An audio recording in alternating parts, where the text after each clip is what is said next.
Hello mga boss, magandang araw sa inyo.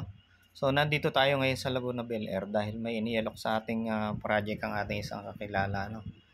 Ito, papalitan namin ng mga grills. So ipapalit namin dyan ganito. Stainless kasi bulok-bulok na yung gate na yun. Kaya ang plano na mayari ay stainless ang ikakabit. At tayo nga ay nakontak ng ating kaibigan at ito yung ating pinuntahan.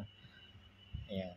So ganito yung aming gagawin na At ito yung ating papalitan. Yan, kita nyo naman medyo kinakalawang na yung mga grills niya at babaguhin din natin ng gate. At yan mga boss, maaga nga tayong umalis sa talyer, no, after natin bisitahin yung ating gagawin sa Bel Air.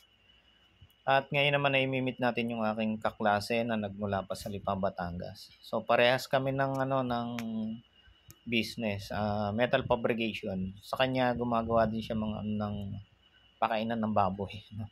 Feeding. So, ayan na nga, nagkita na nga kami dito sa Laguna Bel Air ng aking kaklase. Ito si classmate, si Jobit Baldivino. Hindi po, Silva. So, ayan mga lods, ito na yung gagawin namin. No? Pinagsasubmit kami ng quotation dito mga boss. Ayun nga, at nagdo-drawing na ang aking kaklase. Pinakikita ko lang sa inyo itong papalitan na to. Dito daw lilipat yung yung gate. Medyo lalakihan gawa ng itong loob ay gagawing garahe. So yan, mula diyan sa poste na yan. Ang ganda, dalawang span to, gagawing gate. So yan nga mga lods, hanggang dito ay papalitan din kasi dahil yan nga ay kinakalawang na yung pinaka grills niya. Yan, medyo may kalakihan din ito mga boss. Tansya ko yung marami mauubos dito na stainless dahil may sheet metal pa ang gate na pinagagawa. Ayan, dito ilalagay yung pinaka main gate niya.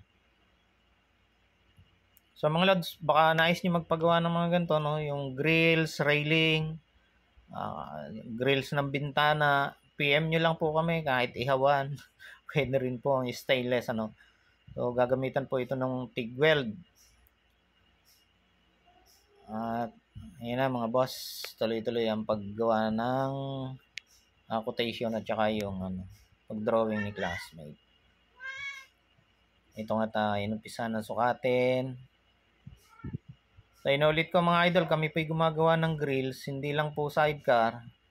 At ito ng mga aking partner, ito po'y masasabi ko sa inyong veterano na sa ganitong negosyo, kaya kayo hindi mag-aalala na hindi magagawa ng maayos. Napakarami na pong project na ginawa nito ng aking kaklase. At tayo po'y nagindaan lamang para ito ay makapagbigay ng quotation sa project na to. Mga lads, PM lang po pag gusto niyo magpagawa ng ganito ha. At kahit po yan ay canopy or ang tawag diyan, renovation ay tumatanggap din po itong aking kaklase ng ganitong trabaho. Pag related po sa mga welding, PM nyo lamang po kami mga lads. At kayang-kaya namin yan. Dahil marunong naman din tayong gumamit ng TIG weld. Thank you for watching guys.